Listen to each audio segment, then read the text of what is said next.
Good morning, good evening, good afternoon, wherever you are. Guess where we are? Back in the garage. I decided after I had after having the bike detailed, I left it for a couple of days, didn't put it on charge. And when I fired it up, the battery just seemed a little on the weak side. It's been running through my mind several times whether to swap over to a lithium.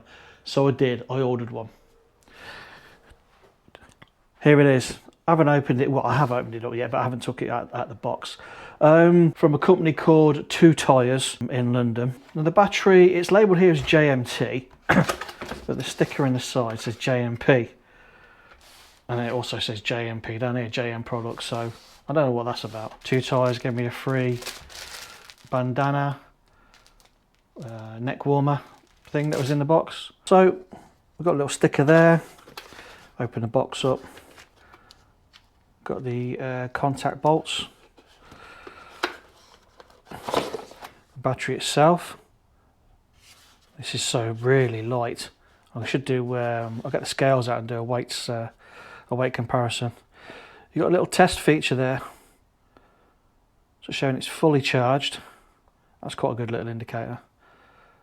You got full, medium and low, and the specs just running for 12 volts, 5 amp hours, was it 60 watt hours, I'm not sure, 300 CCA. Apparently that's the cranking power. You can tell I'm not an expert. Set of destructions and some little spacers. These are to make the new battery. They clip on the bottom of here, so it basically replicates the same size as the old one. Tools wise, I believe we're going to need Torx 30 to take the plastic tray off the top, and an 8mm. Ratchet is a bit easier, but 8mm spanner. I believe that's all we need at the moment. We'll start off by moving the ECU out of the way. You don't need to disconnect it. You can just put it up and then just hang it over the side. Out of the way. You've got this plastic cover. Just undo the T30. It's not very tight. Pull this connector off. It's just a rubber seal, bracket or whatever you want to call it. Just slides across there. Just pop that out of the way. Move that cable out of the way. And then this top cover just slides off. Held in place by these two tabs, which slide in down here and here. If I remember rightly, you disconnect the negative first and then the positive and reconnect in the opposite order. Now I'm not too sure, I think my alarm might go off. So we'll soon find out. These aren't very tight. Ratchet spanner is quite helpful. Just be a bit cautious of the little square nut that's inside there. It may fall out.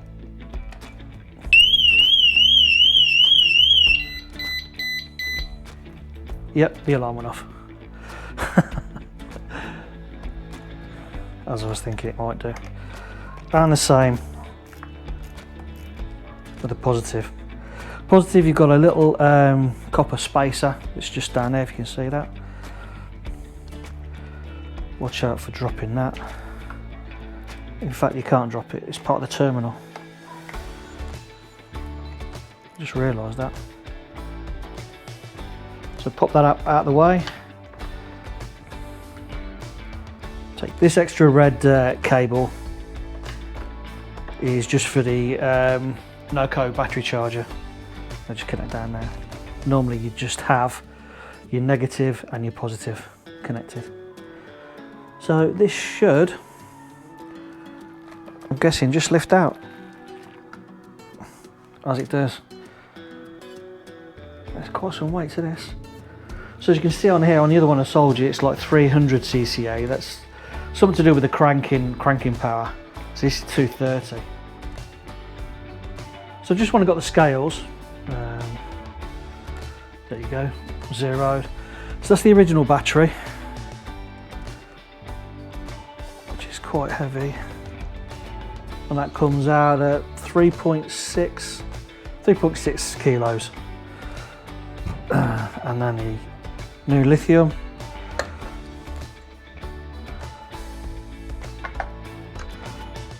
Nearly 950 grams. That's a big weight saving. So we'll pop these spacers. I take it they just push in.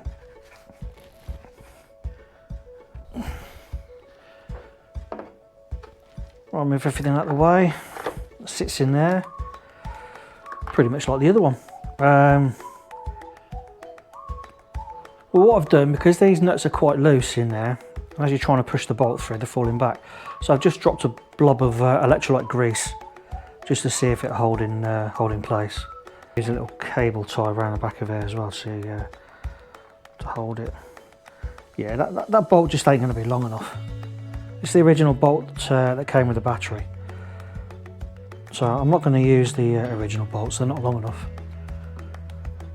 So I'm going to use the original battery terminal bolts that came with the bike, because they're much longer. Okay, so as I said, I'm using the original bolts. They're a bit longer, a little bit fiddly. I've just put a cable tie in there to hold the nut in place while I got it connected.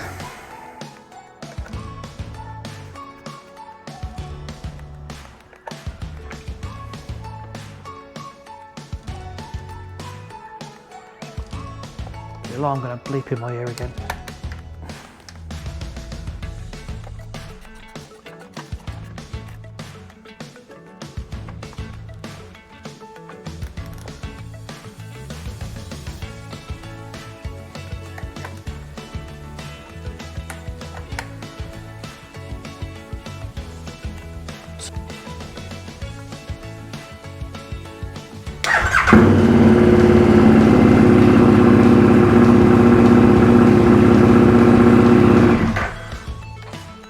Well, it fires up. That's the main thing, I guess. Right then, so we've got the plastic cover to go back on. Take the bolt out. It should slip straight back in.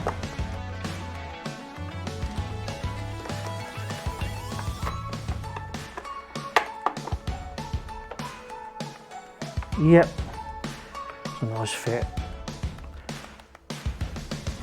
The cable route's down there. Oh yes. Protective cover goes on, and then I'm using the Torx 30 back up.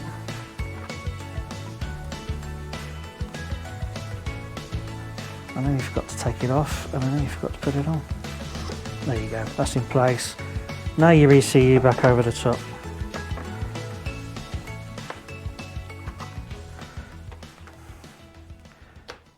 Fairly straightforward, nothing to do. As I keep saying, I'm not a mechanic. You know, take what I do with a pinch of salt. I'm just here to film and to let you follow my my goings on with my 1290. So I hope it was helpful.